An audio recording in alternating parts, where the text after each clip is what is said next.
Y como todos saben, este año seguimos recordando los 40 años de Malvinas. Y aunque las fechas topes, digamos, han pasado, el recuerdo está presente, creo que cada día en la vida de todos los argentinos. Por eso hoy trajimos al teniente coronel Pedro Ángel Obregón.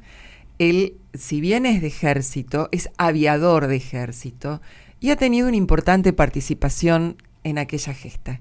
Le damos la bienvenida, coronel, teniente coronel. Bueno, muchas gracias por haberme invitado. Para mí es un orgullo estar acá en la radio de la Universidad del Ejército. El orgullo es nuestro y el orgullo también por su participación en aquel momento. Cuéntenos, usted en realidad egresó del Colegio Militar como ingeniero. Yo soy del Arma de Ingenieros y estuve 3 años de subteniente en Montecasero y ahí me anoté para el curso de aviador, o sea que en el año 75 hice el curso de aviador militar en la Fuerza Aérea en Córdoba, en la Escuela de Aviación Militar. Y después en el Ejército hice la adaptación a piloto de helicóptero y ya a partir de ahí durante 20 años volé helicóptero en el Ejército.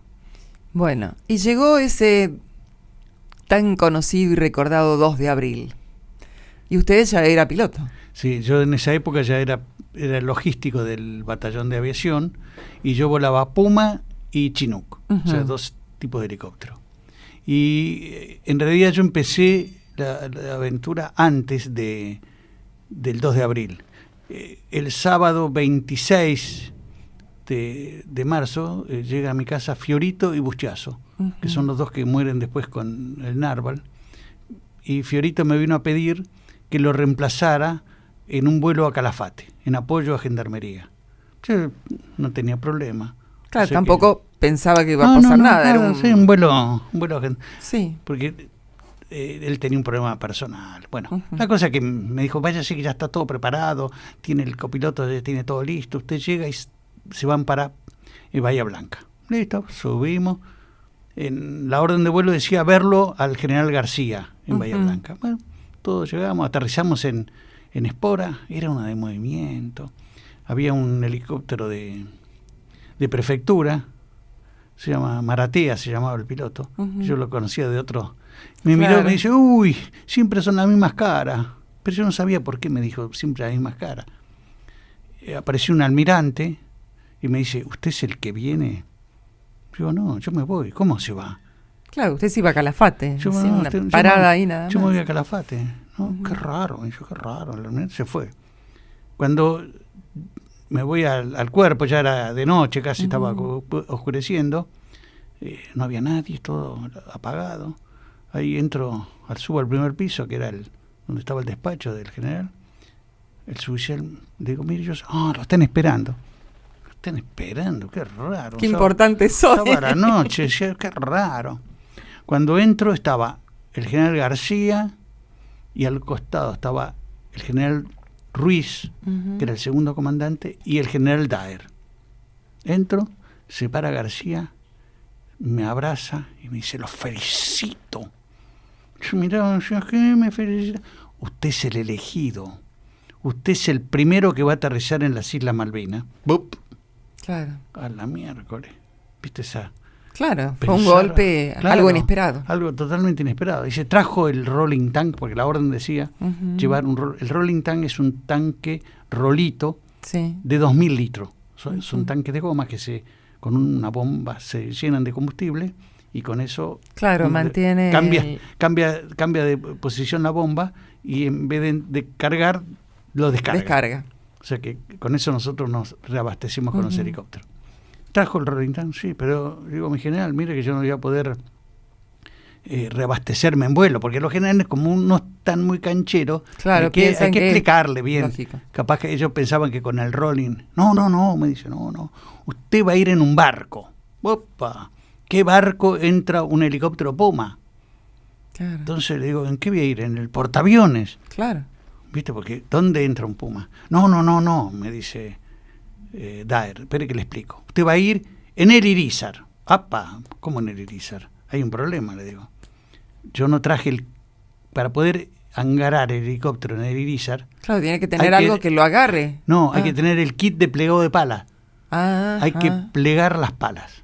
Te digo, Claro. yo en el mes de diciembre estuve en la Antártida con un puma en el Irizar. Entonces uno pliega las palas y lo mete en el hangar. Claro. Entonces me dice, ¿y por qué no trajo el kit de plegado de pala? Nadie Porque me dijo nadie nada. me dijo nada. Bueno, ahí mismo me hicieron llamar a Buenos Aires, o sea que llegó el kit de plegado de pala al otro día, plegamos, y el domingo lo entré en el hangar del Irizar, y ahí salimos a navegar.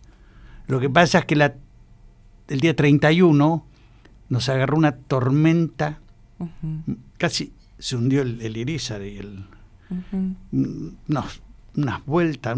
Y sí, el y sur eso, del mar argentino es terrible. La cosa es que eso hizo que se rompiera un camioncito que había adentro del hangar.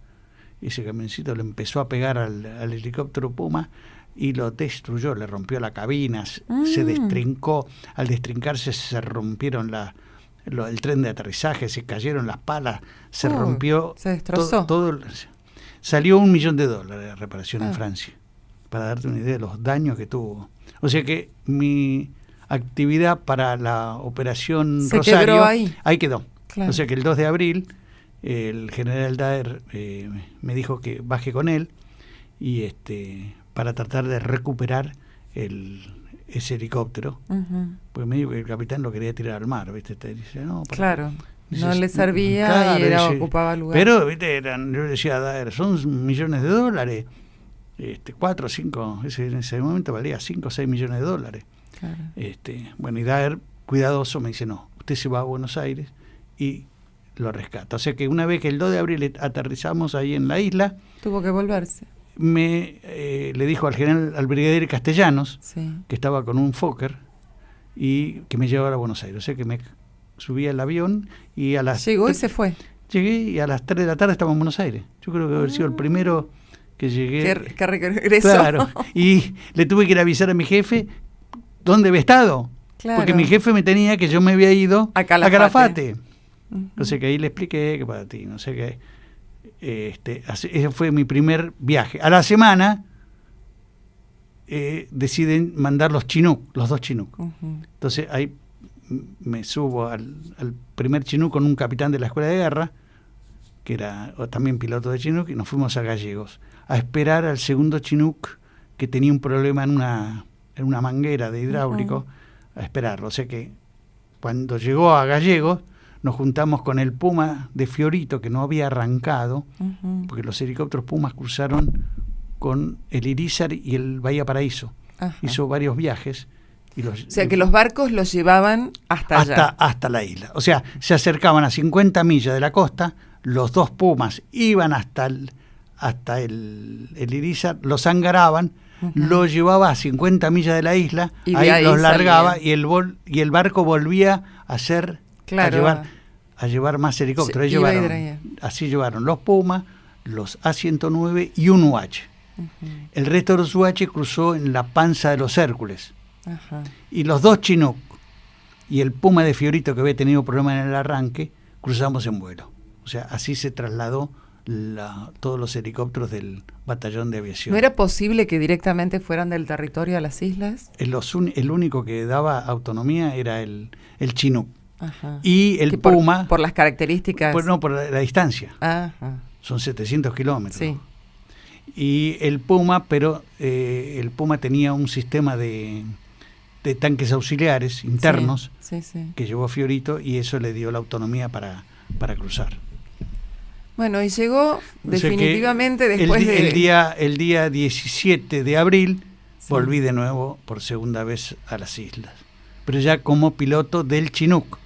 Claro. Si no se hubiese roto, yo hubiese seguido la campaña con el Puma. Con el Puma. Así que un comienzo bastante movido, accidentado. Accidentado, sí. Bueno, sí. Llegamos a las islas y hacemos una pequeña pausa y seguimos. Y continuamos hablando con el teniente coronel Obregón. Y bueno, ya estaban en las islas. Bueno, ahí en la isla, con el Chinook, yo me dieron la misión de abastecer al regimiento 8 en Fox. O sea que toda la carga que yo transportaba eran vuelos hacia Fox durante el periodo, digamos, que todavía no empezaron los combates. O sea, hasta el 1 de mayo mis vuelos eran de transporte de carga. Uh-huh. El tema es que tardamos mucho en cargar, porque no había Zampic, no había algo para acelerar los cargos. Normalmente eran 4 soldados y un suboficial. Claro, a mano, sí. A mano, y normalmente la carga estaba lejos. O sea que cuando yo le decía carguen 5 o 6 toneladas de carga, los tipos me digo que claro era, o sea que ahí perdía casi un día para cargar. Uh-huh. Y después el tema del combustible era otro drama, porque la Fuerza Aérea daba 1.000 litros por carga. Sí. Que para un helicóptero UH-1H 1.000 litros es casi llenarle el tanque. Uh-huh. Pero para el Chinook yo necesitaba 3.000. Y esas 3 cargas me significaba también otro día más de todo un día esperando. Todo el día esperando, porque uh-huh. Tenían que sacarle el combustible a un Hércules. Y una vez que eso, tenía que venir, cargarme, pero aparte tenía otros helicópteros, otros aviones, claro, no era el único. No era el único. Uh-huh. O sea que yo casi perdía un día para cargar y el combustible y hacer la carga. O sea que ahora usted me cuenta que llegaron a las islas a través de barcos, no claro. Andaban desde el continente a las islas. Esa carga entonces era de un lugar a la isla a otro, a la otra isla. Claro, el abastecimiento que llevaban ustedes. Sí, claro, eso llegaba en barco normalmente. Ajá. O en Hércules. Sí. Yo me acuerdo, sé que el Regimiento 8 compró botas de goma. Ajá. Y en el Formosa, que fue el barco, estaban esas botas. Sí. O sea que, por ejemplo, me cargaron todas esas botas y se las llevé al regimiento. Claro. Llevaba botas, rosario, carta. Sí, me imagino, comida, todo lo que se mandaba de acá. Todo lo que había en el aeropuerto. Y había el suboficial, me iba trayendo. Claro. Porque ya, en realidad, antes que yo llegara, ya con los Pumas, habían llevado al regimiento 8 uh-huh. a Fox. Sí. O sea que nosotros llegamos un poquito más tarde, porque se decidió a último momento. Originalmente no estaban previstos emplearlos.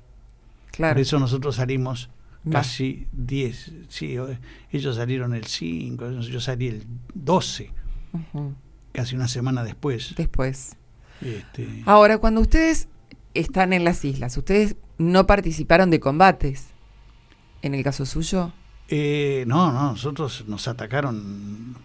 Así que no solamente ustedes por un lado hacían el transporte de víveres, claro, y demás, sí. Pero bueno. Pero eso es hasta el 1 de mayo. Ah, bien. A partir del 1 de mayo cambia totalmente la situación. Primero nos mandan a la zona de la reserva. La reserva era un regimiento de infantería, una compañía de un regimiento de infantería en Montequén. Y sí. Ahí estábamos los helicópteros. Que fue lamentable porque fueron 20 días, por ejemplo, que yo casi no hice ninguna actividad. Uh-huh. O sea, no se empleó el Chinook. Estuvimos parados con la reserva. Sí. Y o sea que ahí tuvimos poca actividad. Uh-huh. Sí, los UH, sí, ellos estaban, como eran más chicos y se necesitaban, ellos sí. Y hacían transporte de comandos, fueron a buscar gente, ellos, digamos, tuvieron bastante actividad. Más actividad. Y hubo un vuelo, a ver qué día sería, el 26, 27 de mayo, sí. Que eran 3 Pumas. Para que la gente se ubique, el Puma es un helicóptero de mediano. Eso le iba a preguntar, el tamaño de... Claro, de una capacidad de 25 personas. Ajá, bien. O sea, un helicóptero importante. Y un helicóptero de ataque, que es un helicóptero de protección. Más chico. Más chico. Y no lleva carga, sino que tiene ametralladoras y cohetes. Claro, es como la custodia, digamos. La custodia, exactamente. O sea que esos helicópteros estaban yendo a Puerto Hobart, ahí donde estaba el Regimiento 5, pero cuando cruzan el estrecho, los Harrier detectan un movimiento en el agua Ajá. Mirá el detalle, el viento de las palas. Eso le iba a decir. Hizo que eso se claro, provocó la onda en el agua. Y los dos Harrier que estaban volando alto detectaron un movimiento. Y cuando bajan, ven que son esos helicópteros, o sea que esos dos Harrier derriban a dos Pumas y a la 109. El tercer Puma no lo vieron, el piloto se escondió en una montaña y apagó los motores, entonces se quedó quietito y ahí los aviones no te ven. Sí, sí. Entonces los aviones se dedicaron a los otros a destruir. Gracias a Dios no murió nadie porque alcanzaron a saltarse, a tirarse y en el momento que digamos, excepto un Puma que le pegaron en vuelo y ese se pegó en el piso, pero el piloto se quebró la clavícula nada más. Pero el mecánico con la cabeza abrió de un cabezazo la puerta de emergencia y lo sacó al teniente primero Maniagui de adentro del helicóptero. El helicóptero. O sea que gracias a Dios no hubo bajas. Sí. Pero sí perdimos 3 helicópteros. Acuérdate que no teníamos superioridad aérea. Claro. Ese fue el problema, porque la Fuerza Aérea no podía combatir con el Harrier. El Harrier era un avión muy difícil porque tiene la ventaja de parar. Y en el ¿Cómo combate, de parar? Claro, de detenerse. ¿En el aire? En el aire. Es como despega vertical y aterriza vertical. Como un helicóptero. Como un helicóptero. Cambia la posición de las turbinas. Entonces, ¿qué hacía? En combate aéreo gana el que gana la cola. Claro. Entonces, ¿qué pasaba? Venía un Harrier, lo veía un Mirage, lo veía casi al Harrier. Frenaba. Iba para atrás y frenaba, claro, y el otro no podía frenar. Seguía. Y una vez que seguía, se ponía atrás y ¡pop! Lo derribaba. Un detalle. Sí, un detalle. O sea, un avión muy difícil de derribar por un avión de... Aparte, el Harrier volaba abajo. Sí. Y el Mirage es bueno arriba. Sí. Es un interceptor, pero tiene que volar en altura. Y los pilotos de Mirage tenían que bajar. Claro. Que no les gusta porque es un avión que tiene mucha velocidad y el piso está muy cerca. Entonces, viste, los pone muy nerviosos. Claro. Tener que volar tan bajo. Y el otro que vuela bajo. Claro, de por sí es su medio natural. Claro, y el tema de frenar, y con un misil que le dieron los norteamericanos, que en cualquier posición que tiraban, iba directo al avión, o sea que era el tipo de esos buscadores. Claro, un tipo de buscador, pero el primer modelo tenía que estar tenía que tenerlo atrás. En cambio, este modelo, aunque estuviese de costado, el misil iba a buscarlo. Era un increíble. El misil nuevo ese que le dieron los norteamericanos. Y eso lo hizo más mortal todavía. Claro. O sea que, pese a ello, bueno, los británicos reconocen la bravura de nuestros pilotos. Sí, porque en realidad ellos tenían todas las de ganar y nosotras todas las de perder. Sí, aparte ellos se dedicaron bien al tema de la logística, o sea, derribar los barcos de la logística. Claro. Eso fue independientemente de los aviones de la Armada que hundieron el barco más importante, que fue el Atrac de Convello, porque ese era el barco logístico por excelencia. Ahí perdieron Chinook, perdieron Harrier, perdieron las carpas, perdieron la comida, y eso los ocasionó que esa marcha de 60 kilómetros, que ellos la iban a hacer cómoda, se les complicó. Claro, me imagino. Pero pasa que nosotros quedábamos, digamos, ya a partir de ahí con poca protección aérea. Entonces, normalmente estaba saliendo o al amanecer o al anochecer. Claro, buscando la protección del día. Claro, porque los Harrier no volaban de noche. De noche. Entonces, tengo un compañero mío que se cruzó con un helicóptero británico. Estábamos volviendo y se encontraron en la noche con un helicóptero británico. Y ninguno de los dos sabía quién era, o sea, que se cruzaron.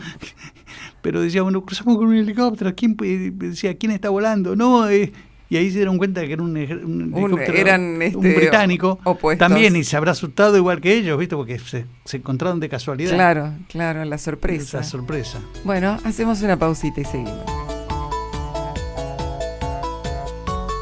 Bueno, y continuamos charlando con el teniente coronel Obregón, aviador de ejército, y bueno, y su paso por Malvinas. Estábamos en Malvinas.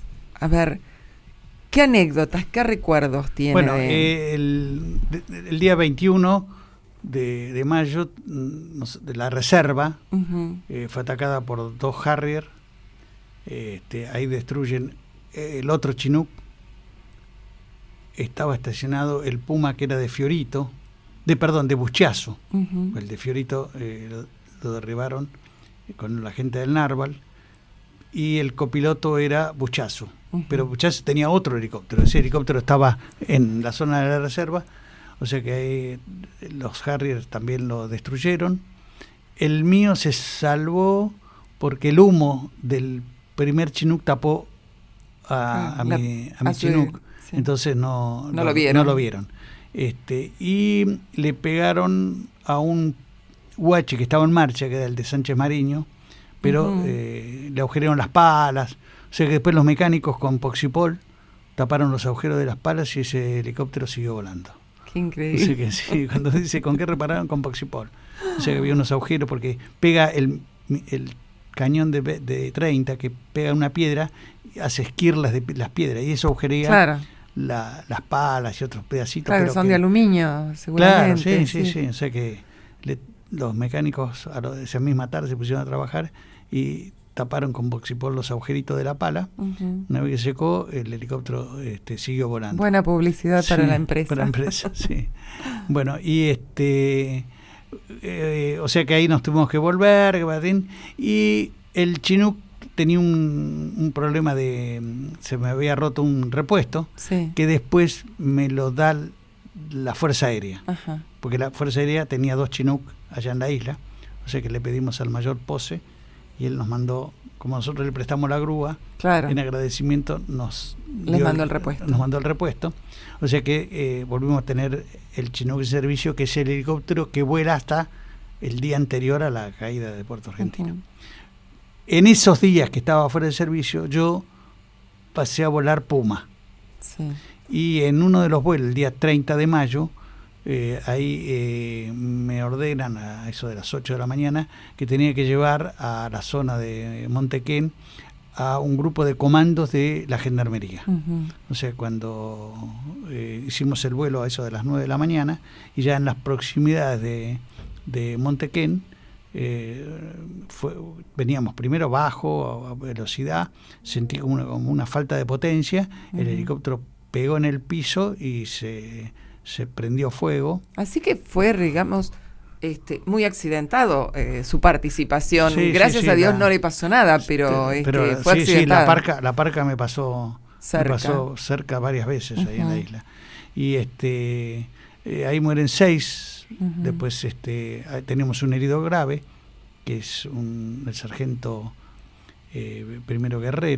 sargento Guerrero en esa época, que el hijo está acá en la escuela de guerra, es cursante, capitán, y que nos hicimos amigos con el tiempo. Claro, él pierde casi una pierna, y entonces el segundo comandante, el San Emeterio, que era el que estaba a cargo, se queda con un suboficial que se llama Pepe, que es el mayor condecorado de la Gendarmería. Y yo me vuelvo caminando con el resto a Puerto Argentino para avisar lo que había pasado. Y ahí aparece el teniente Ramírez, que ve el humo y va a mirar qué había pasado. Y ve a los heridos, o sea que él carga a los heridos y los lleva al puerto. A Puerto Argentino. Y después el Guerrero lo evacúan, y él cuidaba su pierna, me decía, no quiero que me corten la pierna. Claro. Te digo más, lo quisiera mandar a Estados Unidos, dijo no, porque en Estados Unidos se la cortan al toque. Yo quiero que acá me la curen, y dicho y hecho. Le salvaron la pierna. O sea, él me decía, ¿sabe qué pasa, Pedro? Cuando estás acostado, ves un solo pie, y es una sensación psíquica muy desagradable. Me imagino. Claro. Era un tipo extremadamente inteligente, una cosa, viste, después se recibió de abogado, siendo ya retirado, estudió, se recibió de abogado. Bueno, y murió en el 2010, murió de de un infarto. Mira. Y bueno, Sí. es que digamos que lo que vivieron allá no pasó sin dejar huella, ¿no? Antes o después. Sí, se estaba trabajando en Amogenal, yo creo que se hacía mucha mala sangre. No hubiese necesitado, pero a él le encantaba. Claro. Yo lo veía, a vos te gusta el mando, le digo, porque los tenía todos cortitos. Me imagino. Sí. Dígame, bueno, termina la guerra. Usted... Y una vez que terminamos las operaciones, o sea, yo volé con el Chinook el día 12 y 13, justo hay unas filmaciones, porque había un periodista que se llamaba Rotondo, sí, y que andaba con una cámara. Justo el día de esos vuelos, Rotondo me filmó los vuelos, o sea que tengo la filmación de mis últimos vuelos con el Chinook. Ajá. Íbamos a buscar tropas del norte, se llama Montelou, que era al norte, sí, las cargábamos y las llevábamos hacia Dos Hermanas, el Cerro Dos Hermanas, para reforzar que era venía el ataque principal. Claro. O sea que volé esos 2 últimos días. Y el día 14, bueno, ya es un alto el fuego, solo se paró el combate, los británicos avanzaron hasta la casa del gobernador, sí, y ellos mandaron a todos los argentinos de la casa del gobernador para el lado de la ciudad. Por eso mi Chinook quedó del lado británico. Claro. Porque yo lo aterrizaba detrás de la casa del gobernador. Porque yo sabía que en el bombardeo naval nunca iba a llegar ahí. Claro.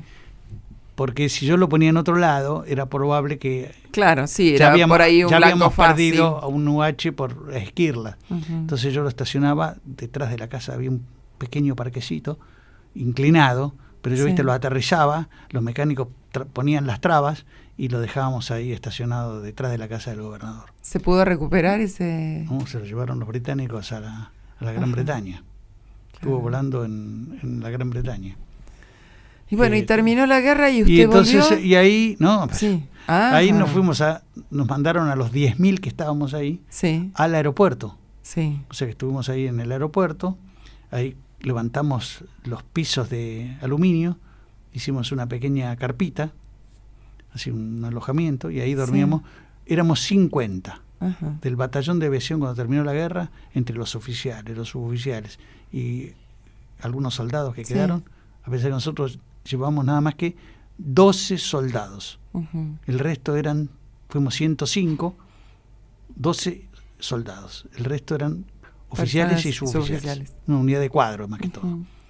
Que los soldados anduvieron bárbaro. Eran los que manejaban los rolling tank y nos cargaban combustible. Claro. Esa es su tarea principal, pero en todo lo demás anduvieron bárbaros, realmente. Sí, me imagino, porque tendrían que tener, o sea, para participar de ellos tenían que tener mucha preparación, y eso era lo que ellos podían hacer en todo caso. Sí, es que nosotros habíamos practicado toda esa maniobra el año anterior. Ah, sí, que estaban capacitados. Y eran de mi compañía, porque yo el año anterior era el jefe de la compañía de servicio. Claro. Esos soldados eran los de mi compañía. Así que los conocía bien. Ya los conocía ya. Lo que pasa es que yo el otro año pasé a ser el logístico, y estos soldados todavía no se habían ido de baja. Claro. Cuando empieza el tema de la guerra.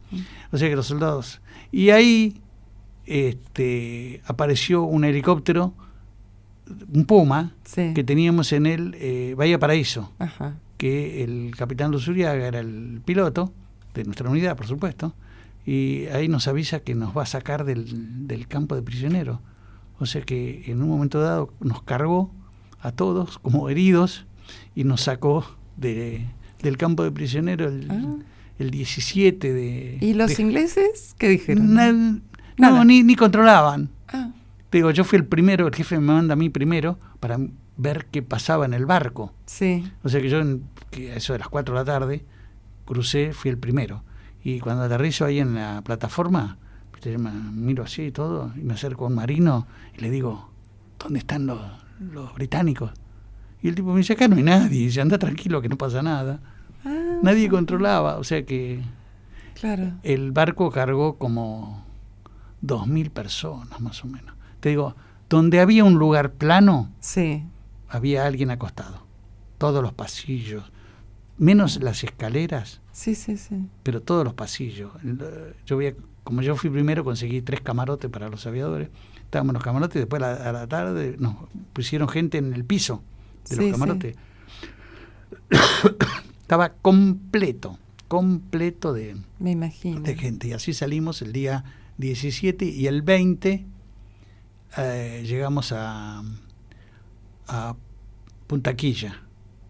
Ahí nos bajamos del barco. Ahí había un F-28 que el piloto era un instructor que yo tuve en la escuela de aviación, el capitán Peterson, el papá de Carla Peterson. Y me mira y me dice, uy, y me dice mi indicativo, qué flaco que estás. Y me regaló un sándwich de milanesa. Igual yo había comido en el barco, ¿viste? No. Pero claro, había bajado unos cuantos kilos. Lógico. O sea que me encontré a Peterson y me llevó a Gallegos. Y en Gallegos nos juntaron en un F-707 a Palomar. Y ahí en Palomar nos llevaron preso. Ahí apareció un capitán. Y le dicen al jefe que nos tenían que llevar detenidos a la escuela de suboficiales. O sea que el jefe dijo, espera que voy a hablar con el comandante de aviación. Habló con el comandante, le dijo, y parece que el comandante le dijo, sí, hay una orden de llevarlo. O sea, ¿y por qué? Porque perdimos la guerra. Así que iban castigados. Claro. Decía que tuvimos la suerte de que el director de la escuela de suboficiales habló con el jefe, vio que éramos todos cuadros, entonces le dijo, haga una cosita, yo los voy a dejar que se vayan. Lo único que le pido es que mañana estén todos acá. ¿Se promete? Sí, no hay ningún problema. O sea que ahí ya había un colectivo del batallón de aviación que está ahí cerquita. Nos subimos en el colectivo. Cuando llegué al batallón había un teniente Ubis, que era el de Arsenales, que ahora es coronel, y me dice, mi capitán, la llave de su auto, ya se lo lavé y le cargué nafta. Mira, que viste, qué orgullo, ¿no? Y o sea que ahí subimos a mi auto y me fui a mi casa. Mi mujer estaba en Palomar, esperándolo, porque yo le avisé que iba a estar. Claro, lo que pasa es que no sabía, que nadie se imaginó que me iban a llevar a la escuela de suboficiales. Qué increíble. Sí. Ese informe Calvi había que hacer. Y ahí te preguntaban viste, al otro día cuando vinimos llenaban unas planillas de tus actividades, qué es lo que habías visto, te hacían una revisación médica. Claro. Hacemos una pequeñísima pausa y volvemos. Bueno, y seguimos acá charlando con el teniente coronel Obregón, y estaba contando del regreso a Buenos Aires. Sí. Igual allá en la isla nos quedaron el teniente Anaya y 5 suboficiales. Porque a media mañana de ese día que nosotros nos subimos en el barco, sin saber que íbamos a subirnos en el barco, llegó una orden que había que mandar 15 hombres a embarcar al Bahía Paraíso, pero había que ir vía el puerto. Entonces el jefe, con buen criterio, dice, a ver, ¿cuántos soldados quedan? Eran 2 o 3 soldados. O sea que dice, esos son los primeros que se van. Listo. Después pregunta, ¿qué suboficial se quiere ir? Ninguno se presentó, por supuesto. O sea que le dice a mi compañero, que era uno de los jefes de compañía, éramos los capitanes, que designáramos uno cada uno. O sea que yo designé a un mecánico de Chinuco, el teniente primero Rubio a uno de ataque, y Swensen de la compañía B. O sea que ahí completamos los suboficiales. Faltaba un oficial para llevar. Entonces, ¿quién quiere ir? ¿Quién se quiere ir? Nadie se presentó. Y ahí Swensen dice, no, que se vaya a Naya, porque andaba medio rengo, porque había tenido un accidente el año anterior, y entonces caminaba mal, que se vaya. Listo, o sea que se fue a Naya, esos oficiales y los soldaditos. Los 15 se fueron caminando para embarcar. Y los agarraron. Cuando están por embarcar, un británico lo empuja a un suboficial. ¿Viste? Esas están ahí en la cola para embarcar, que para ti, no sé, parece que el tipo le habrá dicho en inglés algo, no entendió bien, y medio que lo empuja. Entonces Anaya fue y le pegó una trompada al británico. O sea que al final terminó en una batalla campal de los soldados británicos con los oficiales, con Anaya. Claro. meta trompadas ahí, hasta que por supuesto vinieron más británicos, Me imagino. los redujeron y ahora ya lo metieron en un calabozo ahí que encontraron, tuvo 3 días metido ahí adentro. Y a esos suboficiales los mandaron para que se queden un mes más. O sea que embarcaron los soldados nada más. Claro. Y uno o dos suboficiales. Eso se marcaron. O sea, cuando nosotros estábamos ahí ya en el iris a la noche, sí. aparecen los soldados. Y Y le decimos, che, ¿y el resto? Y ahí nos dice, no, dice uno, y ahí nos contaron lo que había pasado. O sea que la unidad realmente se juntó nuevamente a la vuelta de la guerra en julio, que se hizo una formación y se los recibió a los últimos 6 o 7 que habían quedado en la isla. En la isla. Y ahí nos reunimos todos. ¿Y la vida fue igual? No, cambió totalmente. Antiguamente la plataforma estaba llena de aviones y helicópteros, y cuando volvimos era un vacío.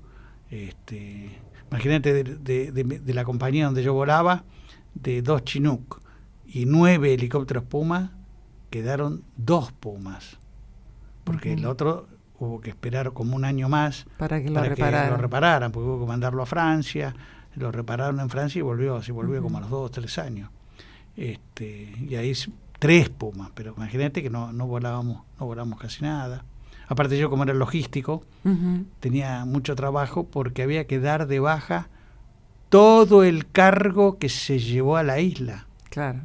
Todo el cargo. O sea que nosotros llevamos 9 helicópteros, 2 Chinook, 5 Puma, claro, el de Georgia, las herramientas, los fusiles, las pistolas, los chalecos de supervivencia, los buzos de vuelo, las camperas, ¿viste? Casco. Eran cantidades monstruosas de materiales, cargo. Sí.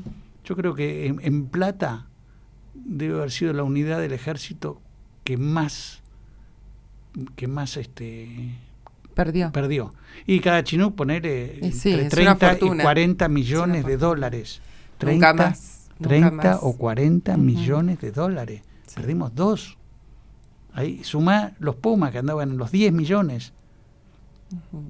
Ahí tenés 7 Pumas a 10 millones, más los 30 o 40 de cada Chinook. Los UH, 1 millón cada uno. Otros casi 10 millones de dólares más. O sea que no, la visión de Herta fue creo que todavía no nos recuperamos de esa capacidad que teníamos. La capacidad que teníamos de vuelo no se ha recuperado. Sí. Es así. Teniente Coronel, le agradezco mucho. En su nombre y con sus palabras estamos honrando a los aviadores de ejército que combatieron en la gesta por nuestras Islas Malvinas. Y tenga presente que son nuestros héroes, nuestros héroes. Y continuarán siéndolo, y quizás ahora no nos damos cuenta porque podemos tener esta charla o los cruzamos por la calle, pero realmente pasaron a la historia. Te quiero decir una sola cosita. Sí. Quiero mi reconocimiento a mi jefe, el teniente coronel Escarpa, a mi segundo jefe, en esa época Mayor Yancy, que aparte de ser el segundo jefe era piloto de Puma, o sea que volaba junto con nosotros. Y yo siempre digo, si volvimos es porque tuvimos una buena conducción por parte de los 2 jefes. Independientemente, después había jefes de compañía muy buenos y pilotos también muy buenos, pero mi recuerdo es para el teniente coronel Escarpa y el Mayor Yancy. Muy amable, muchas gracias.